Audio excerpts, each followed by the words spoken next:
Please এই যে সারা পিছন বাইকগুলো যেতে দাও please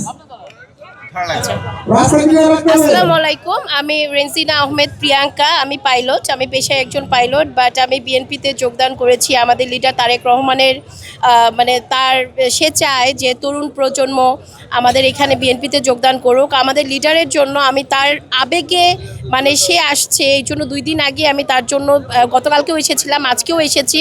we are very excited. মানে আমার নেতাকর্মীকে নিয়ে বাগেরহাট থেকে, আমি বাগেরহাট মহিলা দলের, আমি বাগেরহাট থেকে আমার নেতাকর্মীকে নিয়ে আজ ঢাকায় এখানে এসেছি। গতকালকেও এসেছিলাম আমরা, আজকেও আমরা এসেছি। আমরা খুবই এক্সাইটেড, আমরা আবেগে খুবই এক্সাইটেড। আমাদের যে নেতা, আমরা আসলে কখনো ওনাকে দেখি নাই বা আমরা কখনো ওনার দল করার সুযোগ পাই নাই, কিন্তু আমরা তরুণ প্রজন্ম যারা আছি ওনার জন্য আমরা সবাই আছে। তরুণ প্রজন্মের আমাদের যারা সবাই আমরা আমাদের লিডারের জন্য, তারেক রহমানের জন্য আছি।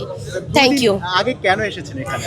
আবেগে, আমরা খুবই ইমোশনাল। আমরা আসলে এতটাই ইমোশনাল যে উনি কোথায় আসবে, কোথায় দাঁড়াবে, কি করবে, এই জায়গাটা দেখার জন্য, স্টেজ দেখার জন্য।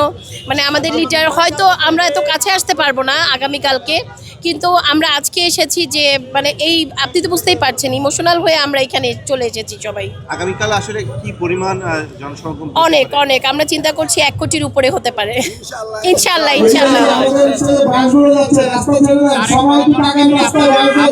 জি বুঝি না, বুঝি না এবার।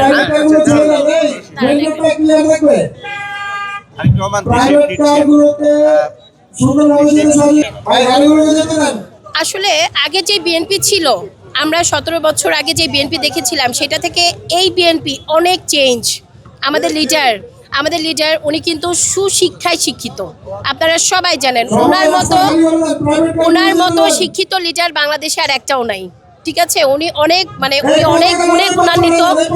আমাদের লিডারের সামনে কোনো লিডারই টিকতে পারবে না ইনশাল্লাহ। আরেকটা কথা হচ্ছে, উনি আমাদের দেশকে যেইভাবে সুসংগঠিত করবে, যেইভাবে দেশ পরিচালনা করবে, এইটা কারো পক্ষে করা সম্ভব না। সবার আগে শিক্ষা খুবই জরুরি।